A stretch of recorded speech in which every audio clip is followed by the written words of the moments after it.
adil dan makmur. Itulah harapan besar yang diinginkan oleh Presiden terpilih 2024-2029 Prabowo Subianto tercipta dan terlaksana di bumi Indonesia, di mana kesejahteraan dirasakan oleh seluruh rakyat dari Sabang sampai Merauke. Prabowo meyakini semenjak dahulu pertumbuhan ekonomi yang tinggi bisa terjadi lantaran Indonesia merupakan negara yang sangat kaya di dunia, punya berbagai kelebihan. Mungkin bisa diklaim Indonesia merupakan kepingan surga yang turun ke bumi. Coba kita perhatikan material energi apa yang tidak ada di Indonesia. Seluruh material energi yang dibutuhkan dunia kita miliki. Mulai dari batu bara, nikel, jumlahnya sangat melimpah. Tak hanya itu, laut yang luas, sinar matahari yang bersinar setiap musim membuat negara ini dikenal sebagai jamrut khatulistiwa. Belum lagi tanahnya yang subur, di mana tongkat kayu dan batu jadi tanaman, kapanpun Indonesia bisa memanen pangan. Yang menarik adalah bangsa ini merupakan bangsa yang sangat ramah, santun, punya budaya yang luhur, memegang adat ketimuran, dan beragama, berbineka, terpancar perbedaan menjadi sebuah rahmat, dan setiap kesulitan bisa dihadapi dengan gotong royong. Tetapi Indonesia masih didera dengan kemiskinan. Kemiskinan ini yang disebabkan oleh tindakan korupsi. Itu penyakit yang tidak bisa disembuhkan. Dalam kasus ini, Prabowo berkomitmen untuk memberantasnya. Hati-hati, sebab perilaku korup membuat rakyat sengsara. Namun, ada hal lain yang juga menjadi konsen Prabowo, yaitu soal kemajuan dalam bidang ekonomi.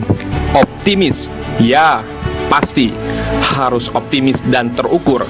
Ekonomi Indonesia tumbuh 8% itu bisa terrealisasi dengan diatur dalam Rencana Pembangunan Jangka Menengah Nasional atau RPJMN.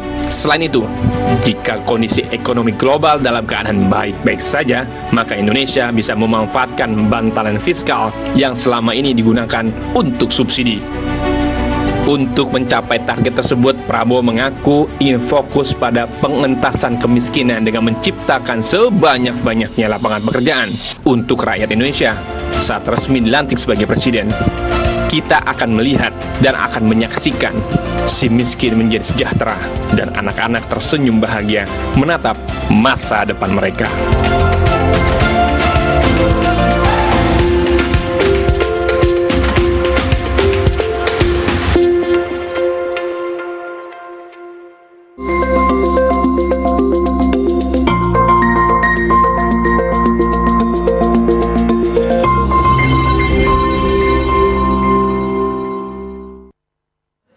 Pemirsa, editorial Sepekan Garuda TV kali ini akan membahas optimisme pertumbuhan ekonomi di angka 8%, sebuah keniscayaan.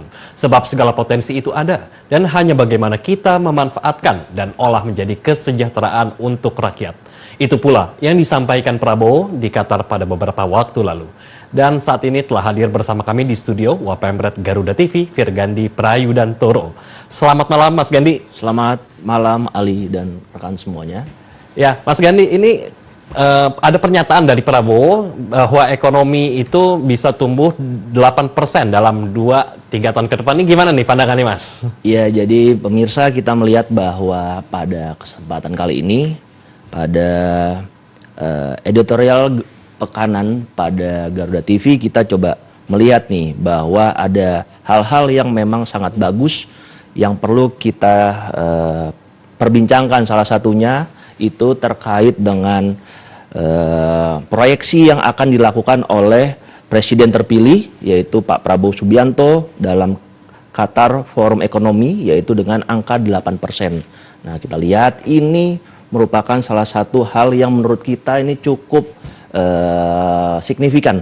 Maksudnya di sini karena memang ini berbeda dengan dua pemimpin sebelumnya, karena sebelumnya itu saat ini di masa ekonomi dari Pak Jokowi kita masih di angka 5,11%, dan tertinggi kita di zaman Pak SBY itu di angka 69%. 6,9%, mohon maaf. Jadi seperti itu. Nah, ini sangat optimis dan saya rasa ini sangat bagus untuk kita sebagai bangsa Indonesia bisa memberikan suatu hal yang cukup bagus untuk perekonomian Indonesia ke depan. Ya, kemudian ada ini ya Mas ya, seperti hilirisasi bahwa seperti yang kita tahu untuk solar sendiri katakan impor angkanya cukup besar ya. Betul. Untuk minyak sawit ini kan kita akan olah untuk produksi biosolar. Itu akan menjadi hal yang signifikan nggak untuk pertumbuhan ekonomi yang akhirnya kita olah dalam negeri sendiri? Ya, jadi kita bisa melihat bersama bahwa apa yang ditawarkan oleh kepemimpinan dari Prabowo Gibran, yaitu bagaimana membuat Indonesia maju di 2024 untuk mewujudkan Indonesia Emas di 2045. Nah, ini kita bisa melihat bersama bahwa ada segmen-segmen ataupun ada program-program yang memang ditawarkan oleh Pak Prabowo Gibran, termasuk dengan hilirisasi. Saya rasa dengan yang sudah ada saat ini, yang dilakukan oleh Presiden Joko Widodo akan dilanjutkan. Jadi kita bisa melihat bersama nih bahwa terkait masalah solar dan juga menggunakan B30 ini sangat signifikan dan kita berharap ini bisa terrealisasi dengan baik. Selanjutnya juga kita melihat bahwa ada potensi-potensi di pertumbuhan ekonomi 8% ini, bahwa selain juga melihat bahwa hilirisasi dan industri selanjutnya juga ada pemangkasan korupsi. Nah, ini juga merupakan salah satu bagian yang harus dikedepankan untuk mewujudkan ekonomi di 8%. Dan juga kita melihat bahwa salah satu indikator bahwa ekonomi ini bisa berjalan menuju ke angka 8% itu bagaimana meningkatkan daya beli masyarakat dengan cara meningkatkan program yang mungkin saya lihat, saya coba pelajari bahwa mereka atau Prabowo Gibran ini menggunakan yang namanya program atau stimulus Keynesian. Nah, jadi dengan ini stimulus Keynesian ini bagaimana pemerintah campur tangan dalam ekonomi dalam menentukan pembangunan ekonomi ke depannya. Seperti itu. Kemudian dalam mendorong pembangunan ekonomi ini, faktor yang pendorong potensialnya ini apa nih yang Mas Gandhi lihat ini? Ya, memang kita melihat bersama salah satunya yang kita lihat bahwa tawaran dari Pak Prabowo dan Gibran yaitu bagaimana di potensi dalam waktu 2-3 tahun ke depan mencapai 8% itu bagaimana meningkatkan pertumbuhan ekonomi, yaitu bagaimana pengeluaran pemerintah yaitu dengan bersifat konsumtif,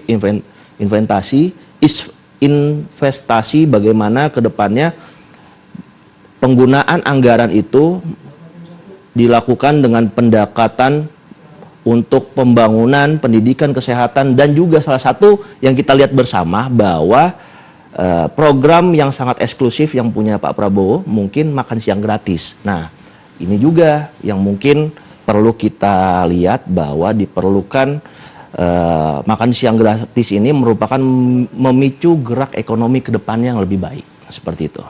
Jadi bakal ada efek-efek juga ya untuk industri-industri kecil dari makan siang gratis ini, dan juga untuk swasembada pangan ini juga diperlukan nih jadinya nih ya. Betul. Nggak impor ya. Betul. Salah satu memang bagaimana ke depannya itu kita coba meningkatkan ketersediaan pangan dan juga swasembada energi khususnya di Indonesia.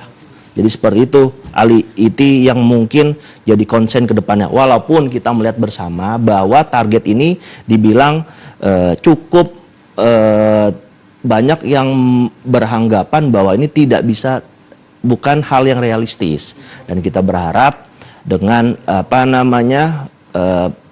banyaknya masukan-masukan, kritik-kritikan ke depan ini bisa membuat pemerintahan berikutnya ekonomi kita menjadi lebih baik lagi.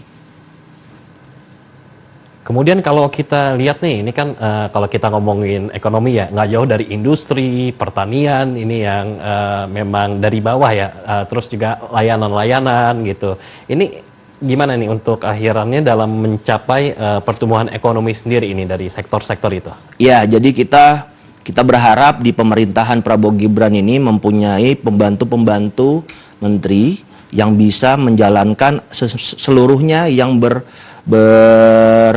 berhubungan dengan mengimplikasikan dari yang dimasukkan dengan Pak Prabowo dan Gibran. Kita berharap kedepannya ada menteri-menteri yang bisa merealisasikan seluruhnya itu menjadi lebih baik.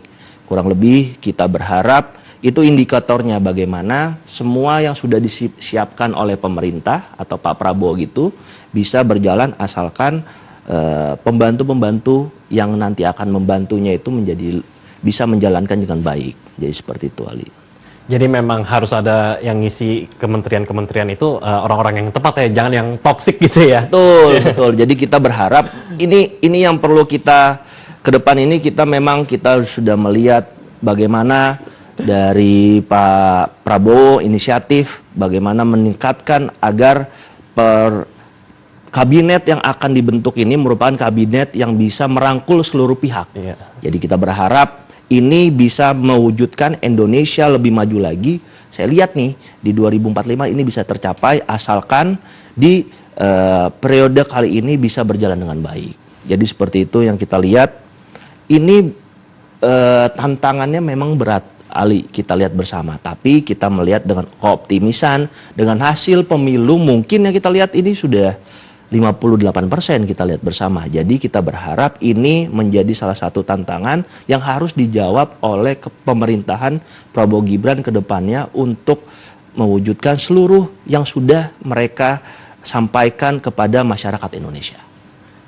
Kemudian untuk ada nggak sih ini Mas peluang khusus atau sektor potensial ini yang bisa menjadi penggerak utama untuk ekonomi 8% dalam jangka 2 hingga 3 tahun ke depan? Iya, memang kita melihat bersama bahwa ada hal-hal yang memang harus dilakukan oleh pemerintahan Prabowo Gibran ke depannya. Salah satunya itu bagaimana mereka menggunakan APBN yang ada yang dipunyai oleh Indonesia itu dengan tepat sasaran, di mana mereka juga menggunakan biaya-biaya yang ada dengan ekonomi yang berjalan makro, mikro maupun dengan kebijakan fiskal yang ada, itu bisa memberikan suatu dampak yang signifikan, dampak yang positif untuk pemerintahan ke depan.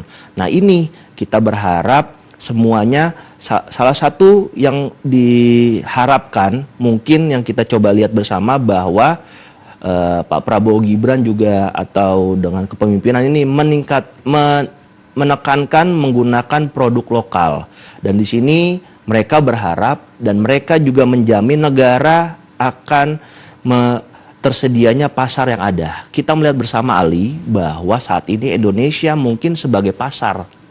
Nah, kita berharap rantai pasoknya itu dipasok oleh kebutuhan atau produk lokal-lokal, bagaimana kita bisa meningkatkan tersebut, dan kita mengantisipasi terjadinya hal-hal yang kita inginkan ke depannya dengan adanya perang di mana-mana. Nah, ini kita harus menyiapkan segala sesuatu agar kita tidak menjadi dampaknya untuk ke depannya. Kemudian terakhir ini Mas Gandhi, ini gimana nih dampaknya dari kondisi global saat ini terhadap potensi pertumbuhan ekonomi Indonesia? Dan kira-kira ada strategi nggak nih yang perlu dipertimbangkan untuk ngadepin tantangan itu? Iya, jadi kita berharap dengan strategi-strategi yang ada ini, salah satunya kita coba melihat bahwa dari kita berharap Prabowo Gibran ini bisa menjalankan strateginya, mungkin bagaimana mereka meningkatkan semangat atau trust dari masyarakat atau trust dari masyarakat kepada Prabowo Gibran. Maksudnya kepemimpinan Prabowo Gibran, yaitu bagaimana mereka memilih menteri-menterinya itu yang merupakan sesuai dengan orang yang memang dia capable di kementerian-kementerian yang ada. Nah, ini yang kita berharap bukan suatu hal yang susah. Kalau misalnya kita melihat mungkin selama 3 periode Pak Prabowo sudah menawarkan hal-hal yang bisa membuat Indonesia maju, dan kita berharap semuanya ini bisa dijalankan di periode saat ini untuk mewujudkan Indonesia emas di 2045. Kita berharap ini bisa kita kawal bersama, Ali, kita berkawal bersama bahwa ini merupakan cikal bakal untuk kita bersama ini bisa mewujudkan Indonesia maju di 2045. Ya, pastinya kita harus mengawal program-program yang ada dan mendukung pastinya ya, supaya memang untuk kemajuan Indonesia, terutama untuk Indonesia emas di 2045. Betul, ini, Ali. Mas, ya. Betul, kita berharap ini semuanya bisa terrealisasi, ataupun adapun kendala-kendala yang ditemukan di lapangan, kita berharap kita bisa bersama-sama mencari solusinya untuk kepentingan bangsa dan negara Indonesia. Baik, terima kasih Mas Gandhi atas Terima kasih. waktunya.